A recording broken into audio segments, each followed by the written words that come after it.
ஒரு பெரிய நகரத்தோட ஒரு பெரிய நியூஸ் ஏஜென்சி ஆஃபீஸ். 4வது ஃப்ளோர். வெளியே 1 கோடி ஜனம் அவங்க வேலையை பார்த்துட்டு ஓடிக்கிட்டே இருக்காங்க. ஆனா உள்ள மாயா ராவ்னு ஒரு ஜேர்னலிஸ்ட். அவ டேபிள்ல குவிஞ்சிருக்கிற லெட்டர்ஸ் ஒவ்வொன்னா பிரிச்சு பார்த்துட்டே இருக்கா. மாயா ராவ் வயசு 38, 5 வருஷமா இன்வெஸ்டிகேட்டிவ் ஜேர்னலிசம்ல இருக்கா. இவ எழுதின ஆர்டிகல்ஸ்னால 2 கரப்ட் ஆபீசர்ஸ் ஜெயிலுக்கு போனாங்க. ஒரு கம்பெனியை மூடுனாங்க. ஒரு மந்திரி ராஜினாமா பண்ணாரு. சுத்தி இருக்கிறவங்க எல்லாம் சொல்லுவாங்க மாயாவுக்கு பயம்னா என்னன்னே தெரியாதுன்னு. ஆனா மாயா சொல்லுவா பயம் இருக்கு, ஆனா உண்மை அதை விட பெருசு. அன்னைக்கு காலையில ஒரு சாதாரண ஒயிட் கவர் உள்ள மடிச்சு வச்ச ஒரு பேப்பர். கையெழுத்த பார்த்தா ஒரு கிராமத்து டீச்சர் எழுதின மாதிரி அவ்வளவு நேர்மையான எழுத்தா இருந்துச்சு. அம்மா, சாவித்திரி டீச்சர் காணாம போனதுக்கு பின்னால இருக்கிற உண்மை தெரியணும்னா மாவிலங்கூர் கிராமத்துக்கு வாங்க. அந்த ஊருக்கு எல்லாம் தெரியும். மறுபடியும் ஒரு வாட்டி படிச்சு பாக்குறா. கையெழுத்து இல்ல. போஸ்ட் ஆபீஸ் முத்திரையில மாவிலங்கூர்னு இருக்கு. கம்ப்யூட்டர்ல சர்ச் பண்றா. சாவித்ரி, மாவிலங்கூர் கிராமத்தில் இருக்கிற பள்ளிக்கூடத்து டீச்சர் 15 வருஷத்துக்கு முன்னாடி காணாம போயிட்டாங்க. 15 வருஷம். ஒரு சாதாரண ஜேர்னலிஸ்ட் ஃபைல படிப்பாங்க. ஆனா ஒரு பெஸ்ட் ஜேர்னலிஸ்ட் அந்த ஃபைல்ல என்ன இல்லன்னு தேடுவாங்க. மாயா ஒரு பெஸ்ட் ஜேர்னலிஸ்ட். அன்னைக்கு நைட் அவளோட எடிட்டர் கிட்ட இப்படி சொல்றா. ஏன் மாயா, ஒரு சாதாரண வில்லேஜ் டீச்சர் காணாம போனதுக்காக நீ அங்க போகணுமா? உனக்கு வேற இம்பார்ட்டன்ட் வேலை இல்லையா? ஒரு ஊரே சேர்ந்து ஒரு பொண்ணோட பேரை கேட்டா பயப்படுது சார். அதுல ஏதோ ஒரு விஷயம் இருக்கு. அது எனக்கு தெரிஞ்சாகணும். மாயா மாவிலங்கூர் கேஸ் ஃபைல வாங்கினா. ஒரு வாட்டி முழுசா படிச்சு பார்த்தா. சாவித்ரி ஒரு அன்பான பிரைமரி ஸ்கூல் டீச்சர். பசங்க எல்லாரும் அவளை தன் அம்மா மாதிரி நேசிச்சாங்க. ஊர்ல இருக்கிறவங்களுக்கும் அவ மேல அவ்ளோ மரியாதை. ஆனா ஒரு நாள் நைட்டு திடுதிப்புன்னு அவ காணாம போயிட்டா. போலீஸ் விசாரிச்சாங்க. அப்புறம் அந்த ஃபைல அப்படியே க்ளோஸ் பண்ணிட்டாங்க. அவங்களாவே மனமும் ஊரை விட்டு போயிட்டாங்க அப்படின்னு முடிச்சிட்டாங்க. அவங்களாவே போயிட்டாங்களா? அதுக்கு என்ன ப்ரூஃப்? விட்னஸ் ஸ்டேட்மெண்ட்ஸ் எல்லாரும் அப்படியே அச்சு பிசகாம ஒரே மாதிரி சொல்றாங்களே. ஒரே வார்த்தை, அதே சென்டென்ஸ். ஃபாலோ அப் இன்வெஸ்டிகேஷன் எதுவுமே இல்ல. பிசிக்கல் எவிடன்ஸ் ஒண்ணுமே இல்ல. பாடி கிடைக்கல. ஆனா கேஸ க்ளோஸ் பண்ணிட்டாங்க. ஒரு வில்லேஜ் டீச்சர் காணாம போறா. கேஸ்ல எவிடன்ஸ் இல்ல, ஃபாலோ அப் இல்ல. ஆனா கேஸ முடிச்சிட்டாங்க. கண்டிப்பா இதுல யாரோ பெரிய இடத்து ஆளுங்க பிரஷர் கொடுத்திருக்காங்க. மாவிலங்கூர் பாக்குறதுக்கு அப்படியே ஒரு அழகான தமிழ்நாட்டு கிராமம். பச்சை பசேல்னு வயக்காடு, பெரிய கோயில் கோபுரம். அந்த ஆலமரத்தடியில பெரியவங்க எல்லாம் உட்கார்ந்து இருக்காங்க. பசங்க ஓடி விளையாடிட்டு இருக்காங்க. ஆனா மாயா ஒரு ஜேர்னலிஸ்ட். அவ வெளிய தெரியற அழக பாக்கல, உள்ள ஒளிஞ்சிருக்கிற ரகசியத்தை பார்க்கறா. அண்ணே, நான் சென்னையில இருந்து வர்றேன். இந்த ஊரை பத்தி ஒரு பத்திரிகை ஆர்டிகல் எழுதலான்னு இருக்கேன். இங்க சாவித்ரி டீச்சர்னு ஒருத்தங்க இருந்தாங்களாமே, அவங்கள பத்தி கொஞ்சம் சொல்ல முடியுமா? அந்த கடைக்காரன் திடீர்னு வேலையை நிறுத்துறான். முகம் அப்படியே மாறுது. யாருன்னு சொன்னீங்க? சாவித்ரி டீச்சர். இங்க இருக்கிற பிரைமரி ஸ்கூல்ல எனக்கு ஏகப்பட்ட வேலை கிடக்கு. வேற கடைக்கு போங்கம்மா. மாயா லேசா சிரிச்சிட்டு அவ நோட்புக்கை எடுக்கிறா. பேரை சொன்னதுமே அப்படியே விலகிடுறாங்க. கோபம், அது பயத்தோட இன்னொரு முகம்தான். மாயா அன்னைக்கு அந்த ஊர்ல ஒரு 15 பேர் கிட்ட கேட்டா. ஆனா சாவித்ரி டீச்சர் பேரை சொன்னதுமே அந்த 15 பேரோட ரியாக்ஷனும் ஒண்ணு போலதான் இருந்துச்சு. கண்கள் மாறுது, உடம்பு ஒரு மாதிரி இறுக்கமாகுது. அங்க ஒரு நிமிஷம் கூட நிக்காம நழுவுறாங்க. ஒரு ஊரே சேர்ந்து ஒரு பொண்ணோட பேரை கேட்டு இப்படி நடுங்குதுன்னா இந்த மண்ணுல அப்படி என்னதான் நடந்துச்சு? அடுத்த நாள் காலையில மாவிலங்கூர் பஞ்சாயத்து லைப்ரரி பழைய நியூஸ் பேப்பர்ஸை எல்லாம் மாயா தேடி பாக்குறா. 15 வருஷத்துக்கு முன்னாடி வந்த லோக்கல் பேப்பர்ஸ். கரெக்டா சாவித்ரி டீச்சர் காணாம போன அந்த டைம். அக்கா, 2009 அக்டோபர் நவம்பர் மாசத்து நியூஸ் பேப்பர் ஃபைல்ஸ் எல்லாம் எங்க இருக்கு? அது அந்த வருஷம் பேப்பர் எல்லாம் ரிப்பேர் பார்த்தப்ப தண்ணி பட்டு எல்லாம் வீணா போச்சு. தண்ணி பட்டு வீணா போச்சா? ஆமாமா, மேல ஓடு உடைஞ்சு மழை தண்ணி உள்ள வந்துருச்சு. ராஜம்மாக்கா, இந்த லைப்ரரியில 1975 இருந்து எல்லா ஃபைலும் இருக்கு. நான் இப்பதான் பார்த்தேன். 2008 இருக்கு, 2010 இருக்கு. ஆனா அந்த 2009 மட்டும் இல்ல. கரெக்டா சாவித்ரி டீச்சர் காணாம போன அதே வருஷம். யாராவது உங்களுக்கு ஃபோன் பண்ணாங்களா? அந்த வருஷத்து பேப்பரை மட்டும் எடுத்துருன்னு யாராவது சொன்னாங்களா? இல்ல, நான் அதிகமா பேசக்கூடாது. இந்த ஊர்ல யாராவது நம்மள பாத்துற போறாங்க. ப்ளீஸ்மா, இங்க இருந்து கிளம்புங்க. தேங்க்ஸ் ராஜம்மாக்கா. நீங்க வாய திறந்து பதில் சொல்லலனாலும் பரவாயில்ல. உங்க பதட்டமே எனக்கு பதிலை சொல்லிருச்சு. யாரோ ஒருத்தர் இன்னமும் இந்த ஊரை தன் கண்ட்ரோல்ல வச்சிருக்காங்க. 15 வருஷம் ஆகியும் அந்த பயம் குறையவே இல்ல. ஏன்? மீனாட்சி சாவித்ரி டீச்சரோட பெஸ்ட் ஃப்ரெண்ட். இன்னமுமே அதே ஊர்ல தான் வாழ்ந்துட்டு இருக்காங்க. மாயா அவங்களை போய் சந்திக்கிறா. மீனாட்சி அக்கா, நான் சென்னையில இருந்து வர்றேன். சாவித்ரி டீச்சரை பத்தி ஒரு ஆர்டிகிள் எழுதிட்டு இருக்கேன். அவங்க உங்களுக்கு ரொம்ப க்ளோஸ் ஃப்ரெண்ட் இல்லையா? அவங்க எப்படிப்பட்டவங்கன்னு கொஞ்சம் சொல்ல முடியுமா? ஒரு செகண்ட் அப்படியே உறைஞ்சு போறாங்க. அப்புறம் தன்னைத்தானே சமாளிச்சுட்டு, சாவித்திரி ரொம்ப நல்லவதான். ஆனா அவ போயிட்டா. இந்த ஊரை விட்டு போயிட்டா. எங்க போனாங்க? தெரியாது. வேற ஏதோ ஒரு ஊர்ல நிம்மதியா வாழணும்னு சொல்லிட்டு போயிட்டா. ஆனா போலீஸ் ரிப்போர்ட் படி அவங்க ஊரை விட்டு போன அன்னைக்கு நைட்டு யாரும் அவங்கள பார்க்கல. அவங்க பேக் பண்ணினதை பார்க்கல. போஸ்ட் ஆபீஸ் அக்கவுண்ட்ல இருந்த ₹1 கூட அவங்க எடுக்கல. ஊரை விட்டு போறவங்க யாராவது இப்படி போவாங்களா? அது அது அவ திடீர்னு எடுத்த முடிவு. மீனாட்சி அக்கா, உங்க பெஸ்ட் ஃப்ரெண்ட் காணாம போயிருக்காங்க. அன்னைக்கு நீங்க அழலையா? அவங்கள தேடணும்னு தோணலையா? பாருங்க அக்கா, உங்களை நான் எந்த பிரச்சனையிலையும் மாட்ட வைக்க வரல. சாவித்ரி டீச்சருக்கு நிஜமாவே என்ன நடந்துச்சுன்னு எனக்கு தெரியணும், அவ்வளவுதான். கண்ணு கலங்குது. ஒரு நிமிஷம் தடுமாறுறாங்க. அப்புறம் திடீர்னு கோவமா இப்படி சொல்றாங்க. எனக்கு எதுவும் தெரியாது. நான் சொல்றதுக்கு ஒண்ணுமே இல்ல. தயவு செஞ்சு இங்க இருந்து போங்க. கதவை படார்னு மூடுறாங்க. உள்ள இருந்து விம்மி விம்மி அழுகிற சத்தம் மெல்ல கேக்குது. அழுவுறாங்க, ஆனா வாய் திறக்க மாட்டேங்கிறாங்க. 15 வருஷமா இந்த வலியோடையே வாழ்ந்துட்டு இருக்காங்க. யாரோ இவங்களையும் மிரட்டி வச்சிருக்காங்க. சுப்பையா, ரிட்டையர்டான வில்லேஜ் போலீஸ் ஆபீசர். அன்னைக்கு அந்த கேஸை ஹேண்டில் பண்ணவர் இவர்தான். மாயா இவரை போய் பாக்குறா. சுப்பையா சார், 2009ல சாவித்திரி டீச்சர் கேஸை நீங்க தானே டீல் பண்ணீங்க. அந்த என்கொயரி எல்லாம் ஒழுங்கா நடந்துச்சான்னு கொஞ்சம் சொல்ல முடியுமா? விசாரணை எல்லாம் முழுசா முடிஞ்சதுங்க. சாவித்ரி டீச்சர் அவங்க சொந்த இஷ்டத்துல தான் ஊரை விட்டு போனாங்க. அதுக்கு சாட்சிகள் எல்லாம் இருக்காங்க. யாரு அந்த சாட்சிகள்? ரெக்கார்ட்ஸ்ல எல்லாம் இருக்குங்க. ஆனா அந்த ரெக்கார்ட்ஸ் எல்லாம் மழையில நனைஞ்சு வீணா போயிட்டதா லைப்ரரியன் சொன்னாங்களே. அது அட்மினிஸ்ட்ரேஷன் ப்ராப்ளம். சார், ஒரு டீச்சர் காணாம போயிருக்காங்க. பாடி கூட கிடைக்கல. அவங்க ஃபேமிலில யாரும் தேடலையா? அவங்களுக்கு இங்க ஃபேமிலி யாரும் இல்லம்மா. அவங்க வேற ஊர்க்காரி. கேஸ்ல மேற்கொண்டு விசாரிக்க எதுவுமே இல்ல. அதான் சொல்லிட்டேன்ல, கேஸ் க்ளோஸ்டு. நீங்க சொல்றத கவனிச்சேன் சார். நான் கேட்டதுக்கெல்லாம் ஒரே பதில், அதே வார்த்தைகள். 3வது தடவையா அதே சென்டென்ஸ சொல்றீங்க. இத நீங்க நிறைய தடவை பிராக்டிஸ் பண்ணிருக்கீங்க, அப்படித்தானே? இன்டர்வியூ இதோட முடிஞ்சது. கிளம்புங்க வெளியே. சார், ராத்திரியில உங்களுக்கு தூக்கம் வருதா? சுப்பையா கதவை வேகமா சாத்துறாரு. ஆனா கதவு மூடுறதுக்கு முன்னாடி ஒரு செகண்ட் மாயா அவர் கண்ணை பார்க்கிறா. அவர் கண்ணு கலங்கிருக்கு. அது வலியால வந்த கண்ணீர் இல்ல, தப்பு செஞ்சோமேங்கிற குற்ற உணர்ச்சியால வந்த கண்ணீர். அன்னைக்கு நைட்டு மாயா அவளோட நோட்ஸ் எல்லாம் செக் பண்ணிட்டு இருந்தா. திடீர்னு கதவுக்கு அடியில ஒரு பேப்பர் மெல்ல உள்ள நழுவி வருது. சட்டுன்னு எழுந்து அந்த பேப்பரை எடுத்து படிக்கிறா. தோன்றத இதோட நிறுத்திக்கோ. உண்மை வெளியே வந்தா இந்த ஊரே அழிஞ்சு போகும். உன் மேல உனக்கு அக்கறை இருந்தா நாளைக்கு காலையிலேயே சென்னைக்கு திரும்ப போயிரு. படிக்கத நிறுத்துறா. ஜன்னலை திறந்து வெளியே எட்டி பாக்குறா. ஆனா அந்த இருட்டுல யாருமே தெரியல. சரியான ரூட்ல தான் போயிட்டே இருக்கேன். யாரோ என்னை கண்காணிச்சுட்டே இருக்காங்க. பயப்படுறாங்க. தப்பு செஞ்சுட்டு பயப்படுறவங்க மட்டும்தான் இப்படி மிரட்டுவாங்க. சாவித்திரி டீச்சர், உங்களை நான் கண்டிப்பா கண்டுபிடிப்பேன். அடுத்த நாள் மாவிலங்கூர் பஞ்சாயத்து ஸ்டோர் ரூம். அங்கே பழைய ரெக்கார்ட்ஸ், உடைஞ்சு போன டேபிள், கட்டி வச்ச பழைய மூட்டைங்கெல்லாம் இருக்கு. அங்கதான் மாயா அதை கண்டுபிடிச்சா. சாவித்ரி டீச்சரோட பொருட்கள். 15 வருஷமா யாருமே அதை தொடல. ஒரு பழைய பேக், அதுக்குள்ள ஒரு டைரி. அந்த டைரியை எடுத்து ரொம்ப கவனமா பக்கங்களை புரட்டி கடைசி பக்கங்களை வாசிக்கிறா. 2009 அக்டோபர் 8. இன்னைக்கு ஆத்தங்கரையில நான் பார்த்த விஷயம் என்ன அப்படியே நடுங்க வச்சிருச்சு. தண்ணி அப்படியே ஒரு மாதிரி பச்சை நிறத்துல கலங்கலா இருக்கு. அந்த தண்ணியை தான் சின்ன பசங்க குடிக்கிறாங்க. போன மாசம் 4 பசங்களுக்கு வயித்து வலி வந்து படுத்துட்டாங்க. நான் இதையெல்லாம் பார்த்துட்டு இருக்கேன். ஆனா மத்தவங்க காரணம் தெரியாமையே வாழ்ந்துட்டே இருக்காங்க. ஏதோ தப்பு நடக்குது. அக்டோபர் 14. இன்னைக்கு அந்த ஃபேக்டரி பக்கம் போனேன். அங்க கெமிக்கல் ட்ரம்ஸ் அடுக்கி வச்சிருக்கு. ஆத்தங்கரையில பெரிய பெரிய குழிங்க. யாரோ நைட்டோட நைட்டா இதெல்லாம் அங்க கொட்டுறாங்க.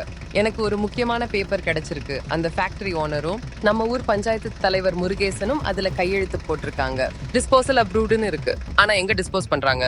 நம்ம ஆத்துல. பஞ்சாயத்து தலைவர் முருகேசனா? இந்த அநியாயத்தை என்னால வேடிக்கை பார்த்துட்டு இருக்க முடியாது. எல்லா டாக்குமெண்ட்ஸும் என்கிட்ட இருக்கு. நாளைக்கு நடக்கிற மீட்டிங்ல இத பத்தி பேச போறேன். அவங்க கேக்குறாங்களோ இல்லையோ, நான் கண்டிப்பா சொல்லி தீருவேன். அக்டோபர் 20 அவ அந்த மீட்டிங்குக்கு போனா. அன்னைக்கு நைட்டு தான் அவ காணாம போயிருக்கா.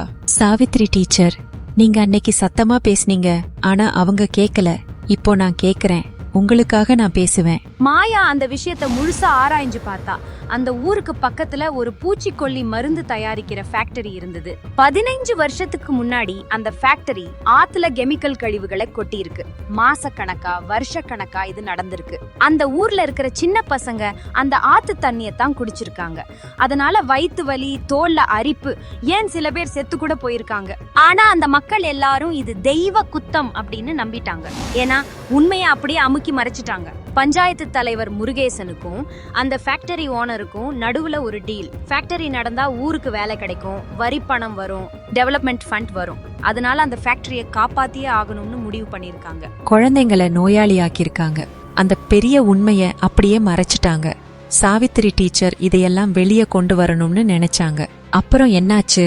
சின்ன தம்பி, வயசு 75, முன்னாடி கிராமத்துல ரெவென்யூ ஆபீசரா இருந்தவர் இப்போ ரிட்டையர் ஆகி அடுத்த கிராமத்துல வாழ்ந்துட்டே இருக்காரு. மாயா எப்படியோ அவரை தேடி கண்டுபிடிச்சிட்டா. சின்ன தம்பி ஐயா, 2009 அக்டோபர் மாசம் அன்னைக்கு நைட்டு என்ன நடந்துச்சு? நீங்க எப்படி என்னை கண்டுபிடிச்சீங்க? அன்னைக்கு நைட்டு அந்த மீட்டிங்ல நீங்க இருந்தீங்க. பஞ்சாயத்து தலைவர் முருகேசன், போலீஸ் சுப்பையா, அப்புறம் ஊர்ல இருக்கிற சில முக்கிய ஆளுங்க எல்லாரும் அங்க இருந்தீங்க. சாவித்திரி டீச்சரும் அங்க வந்தாங்க. அன்னைக்கு நைட்டு பஞ்சாயத்து மீட்டிங் ஹால்ல கூட்டம் நடந்துட்டு இருந்துச்சு. சாவித்திரி டீச்சர் உள்ள வந்தாங்க. கையில சில டாக்குமெண்ட்ஸை வச்சிருந்தாங்க.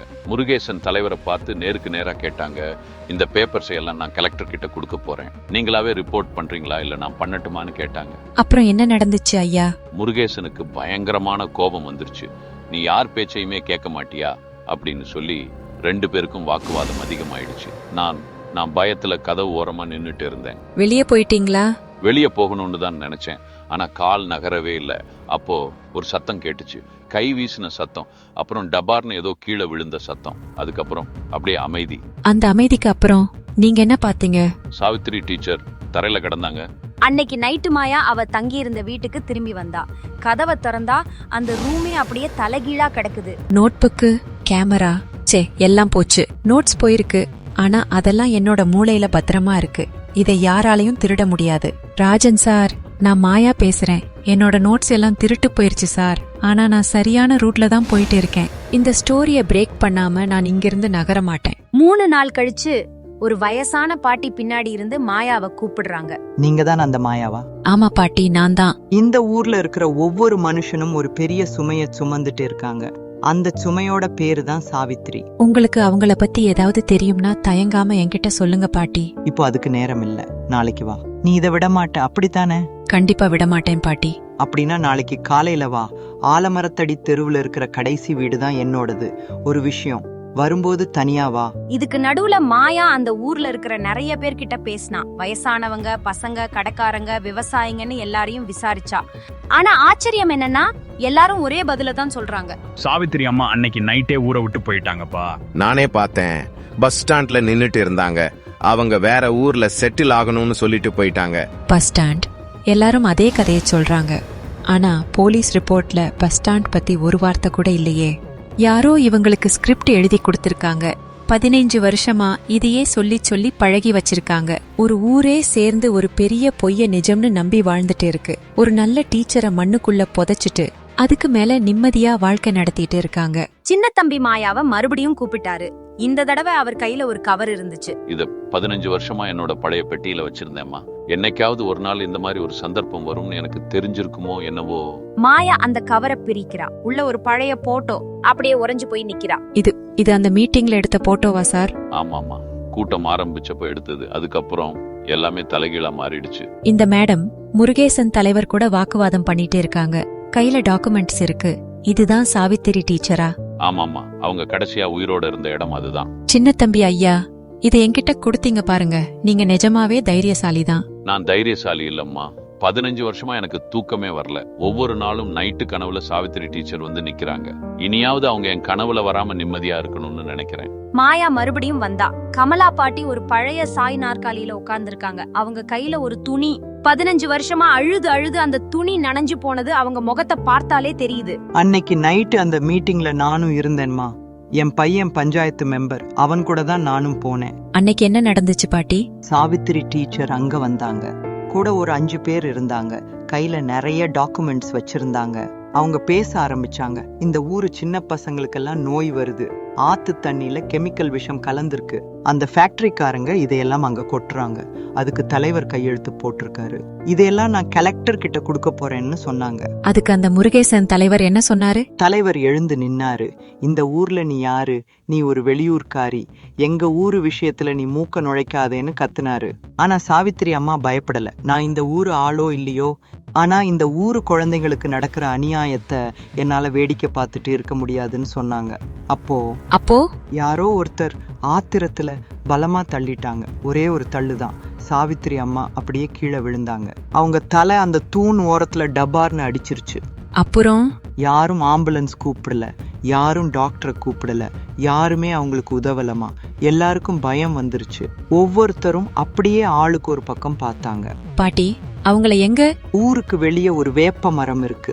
அந்த பழைய கோயில் பின்னாடி அங்கதான் அவங்கள புதைச்சிட்டாங்க, நள்ளிரவுல, யாருக்கும் தெரியாம. 15 வருஷமா இந்த பாரத்தை நெஞ்சில சுமந்துட்டு இருக்கேன்மா. என் பையனுக்கும் இதுல பங்கு இருக்கு. ஆனா இந்த பாவத்தோட சாக எனக்கு விருப்பம் இல்லம்மா. அது ஒரு ஆக்சிடென்ட். நிஜமா சொல்ல போனா யாருமே சாவித்திரி டீச்சரை கொல்லணும்னு நினைக்கல. ஆனா அதே நேரத்துல அவங்கள காப்பாத்தவும் யாரும் முன்னாடி வரல. அந்த ரூம்குள்ள இருந்த பஞ்சாயத்து தலைவர் முருகேசன், போலீஸ் சுப்பையா, மத்த மெம்பர்ஸ், சாட்சிகள்னு எல்லாரும் அங்கதான் இருந்தாங்க. எல்லாருக்கும் பயம் வந்துருச்சு, பயங்கர பதட்டம். யாரோ ஒருத்தர் சொன்னாங்க, இது மட்டும் வெளியே தெரிஞ்சா நாம எல்லாரும் ஜெயிலுக்கு போவோம். இன்னொருத்தர் சொன்னாங்க, ஊர்க்காரங்க எல்லாம் கேள்வி கேட்பாங்க. இன்னொருத்தர் சொன்னாங்க, ஃபேக்டரிய மூடிடுவாங்க, நம்ம வேலையெல்லாம் போயிரும். கடைசியா யாரோ ஒருத்தர் சொன்னாங்க, ஒரே ஒரு வழிதான் இருக்கு, ஒரு மனுஷ உசுரை அப்படியே மண்ணுக்குள்ள புதைச்சு அந்த உண்மையை மூடி மறைக்கிறது தான். சாவித்ரி டீச்சரை நள்ளிரவு நேரத்துல அந்த வேப்ப மரத்தடியில புதைச்சிட்டாங்க. மண்ணை போட்டு மூடிட்டு யாருக்கும் தெரியாதுன்னு நினைச்சாங்க. ஆனா கடவுளுக்கு தெரியும். அதனாலதான் இந்த 15 வருஷமா இந்த ஊர்ல யாரும் மனசார சிரிக்கல, நிம்மதியா தூங்கவும் இல்ல. மாயா உடனே போலீஸை கூப்பிட்டா. கமலா பாட்டி நடந்ததையெல்லாம் ஸ்டேட்மெண்டா கொடுத்தாங்க. சின்ன தம்பி அந்த பழைய போட்டோவை கொடுத்தாரு. அந்த பழைய கோயில் பின்னாடி வேப்ப மரத்தடியில எல்லாரும் சேர்ந்து தோண்டினாங்க. மாயாவோட ஆர்டிகிள் ரிலீஸ் ஆச்சு. அந்த நியூஸை பார்த்துட்டு நாடே அதிர்ந்து போச்சு. எல்லா இடத்துலயும் மாவிலங்கூரை பத்தி தான் பேச்சு. விசாரணை ஆரம்பிச்சாங்க. பஞ்சாயத்து தலைவர் முருகேசன், போலீஸ் சுப்பையா, அந்த ஃபேக்டரி ஓனர்னு எல்லாரையும் அரெஸ்ட் பண்ணாங்க. ஊர்க்காரங்க ஒவ்வொருத்தரா மெல்ல வெளியே வர ஆரம்பிச்சாங்க. தாங்கள் செஞ்ச தப்ப ஒத்துக்க ஆரம்பிச்சாங்க. பஞ்சாயத்து தலைவர் முருகேசனை அரெஸ்ட் பண்ணிட்டாங்க. அந்த ஃபேக்டரி ஓனரையும் ஜெயில்ல போட்டாங்க. போலீஸ் சுப்பையா மேல என்கொயரி போயிட்டு இருக்கு. ஆத்துல கெமிக்கல் கழிவுகளை கொட்டின அந்த ஃபேக்டரிய மொத்தமா மூடி சீல் வச்சுட்டாங்க. இப்போ அந்த ஆத்த சுத்தம் பண்ற வேலையையும் ஆரம்பிச்சுட்டாங்க. நண்பர்களே, இந்த கதை பிடிச்சிருந்தா ஒரு லைக் பண்ணிக்கோங்க. இது மாதிரி சிறந்த கதைகளுக்கு நம்ம சேனலை சப்ஸ்கிரைப் பண்ணி அடுத்தடுத்த எபிசோட்ஸ்ல ஜாயின் பண்ணிக்கோங்க. கூடவே அந்த பெல் பட்டனையும் கிளிக் பண்ணிக்கோங்க.